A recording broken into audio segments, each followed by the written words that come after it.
Have you noticed it? In 2025, the smartphone market has entered a state of suffocating visual stagnation.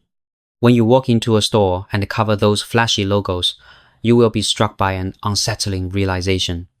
Whether it's the self-proclaimed Android king from Samsung or Google, or the Chinese brands that once pushed curved screens to their absolute limits from the side, they look as if they were all molded on the exact same assembly line. Flat, sharp, cold.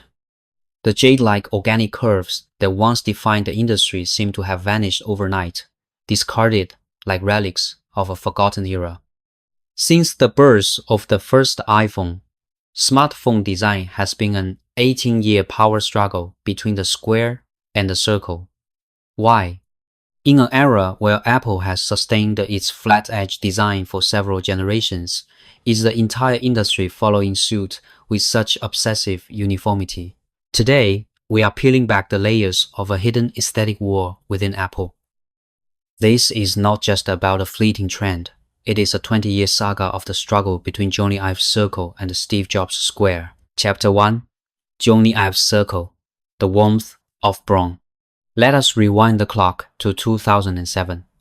Many believe that the iPhone's design was a linear, singular evolution, but the truth is that a deep aesthetic schism existed within the halls of Apple. Chief designer Jony Ive was a devout believer in organic design, heavily influenced by Dieter Rams.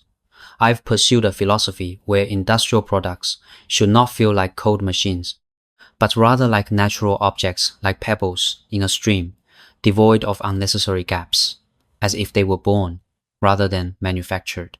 Thus, the original iPhone, the 3G, and the 3GS possessed those exaggeratedly rounded backs. To Jony Ive, the circle was the soul. He wanted the technology to disappear, transforming the device into a warm, submissive object in your palm. In those early days, the phone was soft. It was a piece of industrial art that actively sought to please the human hand. Chapter 2. Jobs' Square. The plagiarized Sony prototype. However, in 2010, the paradigm shifted violently. Few realized that the birth of the iPhone 4 was actually the result of an aesthetic dictatorship by Steve Jobs. Jobs was an unrepentant Sony fanboy. He was obsessed with the minimalism, the rigidity, and the structural integrity of Sony's early industrial designs. During the initial development of what would become the iPhone 4, there was a highly controversial prototype, internally codenamed Hint. When the sketches for this prototype were revealed during the Apple versus Samsung legal battles, the industry was stunned. The prototype, designed by Shin Nishibori under Jony Ive's direction, literally had the Sony logo printed on its back. Yes, the iPhone 4's flat edges, its sandwich structure, and its stainless steel band were essentially Jobs' attempt to realize his obsession with Sony's peak industrial era using modern craftsmanship. Jobs pushed aside Ive's organic curves and chose the cold, unforgiving square. He famously compared the iPhone 4 to a Leica camera, believing a phone should be a precision instrument, not a bar of soap. This was the true origin of the square. It wasn't designed for comfort. It was designed to project power and precision. Chapter 3. Lost in the decade-long tug-of-war. After the passing of Steve Jobs in 2011, Jony Ive's aesthetic authority reached its zenith. Consequently, with the arrival of the iPhone 6, the circle returned. With the advent of the big screen era, Ive finally had a functional excuse to kill the flat edges. He argued that as phones grew larger, they must become rounded to offset the bulk and preserve ergonomic comfort. For years, the entire world followed this lead, chasing the smooth as soap aesthetic. However, Ive's obsessive pursuit eventually led to the curved screen madness. Manufacturers began bending glass to its physical limits to achieve a borderless look. But when edges became so thin, they disappeared, and the screens became prone to accidental touches. Users began to miss the unshakable sense of control they felt with the iPhone 4. Chapter 4. The Great Convergence. Why the Square Rules Again. In 2020, the iPhone 12 announced the return of the flat edge. This time, it wasn't just Apple. The entire Android camp followed suit as if possessed, collectively abandoning years of curved development. Why? Beyond the visual all-screen appeal, there is a deep underlying psychological and commercial logic. 1. The illusion of the bezel-less display. Flat edges are the most efficient way to hide bezels.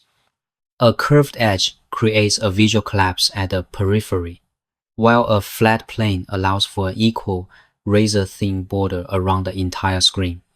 In an era where screen-to-body ratios are the ultimate marketing metric, the square is the cheapest way to achieve a pro look. 2. The violence of internal space. Modern phones are masterpieces of internal overcrowding. Curved edges waste precious volume at the corners.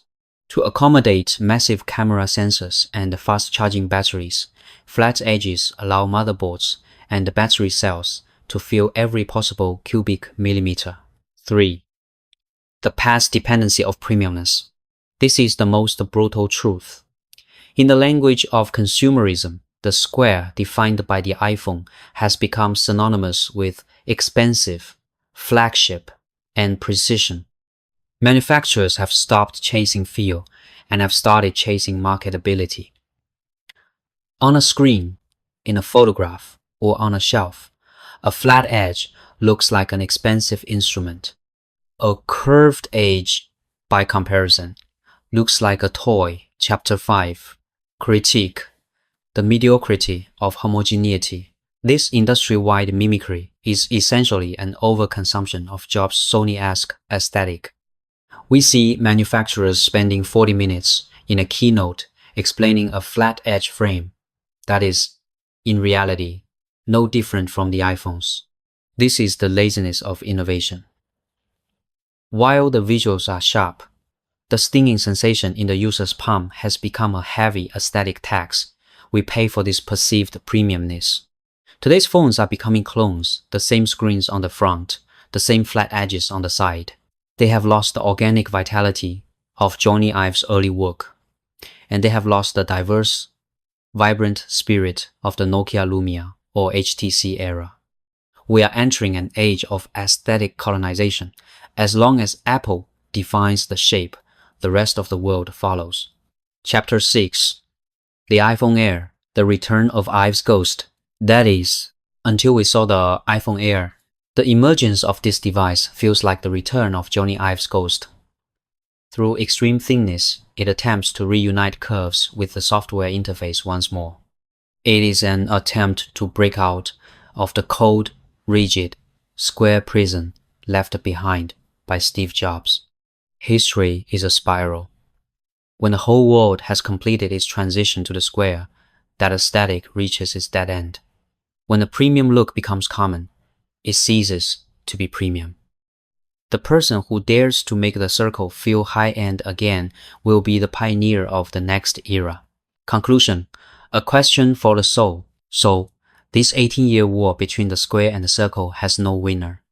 The circle was Jony Ive's longing for nature and mercy for the human hand. The square was Steve Jobs' tribute to Sony, the will of power. Today's smartphones are becoming more like pieces of art, but moving further away from being tools. We enjoy the visual symmetry of equal bezels, but we endure the sting in our palms. So, I ask you, are you willing to keep suffering those sharp edges for the sake of luxury? Or are you waiting for a brand that brings back a design that is truly warm as jade? In your memory, which phone was the one that felt truly right in your hand? Write that name in the comments.